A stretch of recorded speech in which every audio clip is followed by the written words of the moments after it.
Ika-22 Kabanata. Mga kapatid at mga magulang, pakinggan muna ninyo ang sasabihin ko bilang pagtatanggol sa aking sarili. Nang marinig ng mga tao na nagsalita siya sa wikang Hebreo, lalo silang tumahimik. At nagpatuloy si Pablo sa pagsasalita. Ako'y isang Hudyong ipinanganak sa Tarsus, nasakop ng Cilicia, pero lumaki ako rito sa Jerusalem. Dito ako nag-aral at naging guro ko si Gamaliel. Sinanay akong mabuti sa kautusan na sinunod din ng ating mga ninuno. Gaya ninyo ngayon, masigasig din akong naglilingkod sa ating Diyos. Inusig ko at sinikap na patayin ang mga sumusunod sa pamamaraan ni Jesus. Hinuli ko sila at ikinulong, lalaki man o babae. Ang punong pari at ang lahat ng miyembro ng korte ng mga Hudyo ay makapagpapatunay sa lahat ng sinasabi ko. Sila mismo ang nagbigay sa akin ng sulat para sa mga kapatid nating Hudyo doon sa Damascus. At sa bisa ng sulat na iyon, pumunta ako sa Damascus para hulihin ang mga sumasampalataya kay Jesus at dalhin pabalik dito sa Jerusalem para parusahan. Ikinuwento ni Pablo kung paano niya nakilala si Jesus. Tanghaling tapat na noon at malapit na kami sa Damascus. Biglang kumislap sa aming paligid ang isang nakakasilaw na liwanag mula sa langit. Napasubsob ako sa lupa at may narinig akong tinig na nagsasabi sa akin, Saulo, Saulo, bakit mo ako inuusig? Nagtanong ako, Sino po kayo? Sumagot ang tinig, Ako'y si Jesus na taga Nazaret na iyong inuusig. Nakita ng mga kasama ko ang liwanag, pero hindi nila narinig ang boses na nagsasalita sa akin. At nagtanong pa ako, Ano ang gagawin ko, Panginoon? At sinabi niya sa akin, Tumayo ka at pumunta sa Damascus, at sasabihin sa iyo roon ang lahat ng iyong gagawin. Nabulag ako sa tindi ng liwanag, kaya inakay ako ng aking mga kasama papuntang Damascus. Doon sa Damascus may isang tao na ang pangalan ay Ananias. May takot siya sa Diyos at sumusunod sa kautusan. Iginagalang siya ng mga Hudyong naninirahan doon. Pumunta siya sa akin at sinabi, Kapatid na Saulo, makakakita ka na. Noon din ay gumaling ako at nakita ko si Ananias. Sinabi niya sa akin, Pinili ka ng Diyos ng ating mga ninuno para malaman mo ang kalooban niya at para makita mo at marinig ang boses ng matuwid na si Jesus.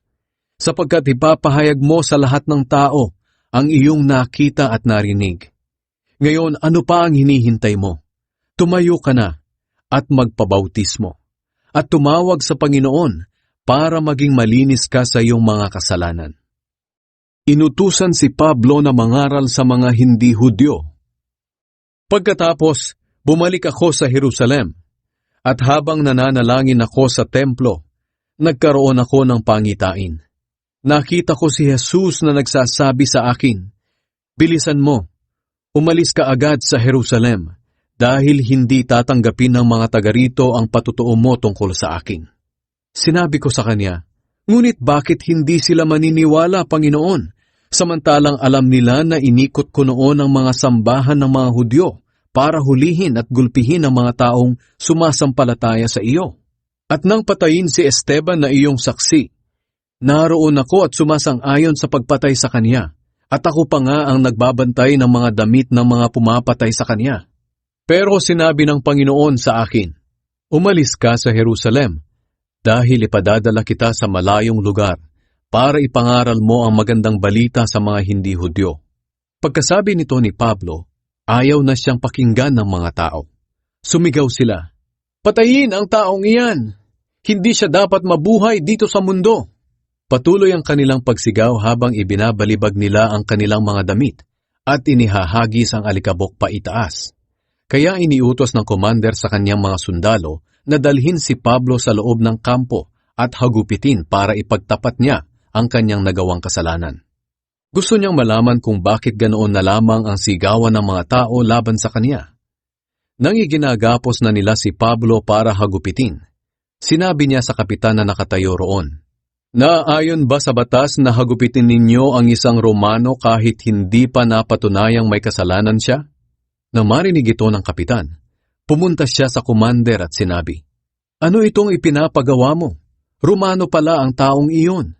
Kaya pumunta ang commander kay Pablo at nagtanong, Romano ka ba? Opo, sagot ni Pablo. Sinabi ng commander, Ako rin ay naging Romano sa pamamagitan ng pagbayad ng malaking halaga. Sumagot si Pablo, Pero ako'y isinilang na isang Romano. Umurong agad ang mga sundalo na mag-iimbestiga sana sa kanya. Natakot din ang commander dahil ipinagapos niya si Pablo gayong isa pala siyang Romano.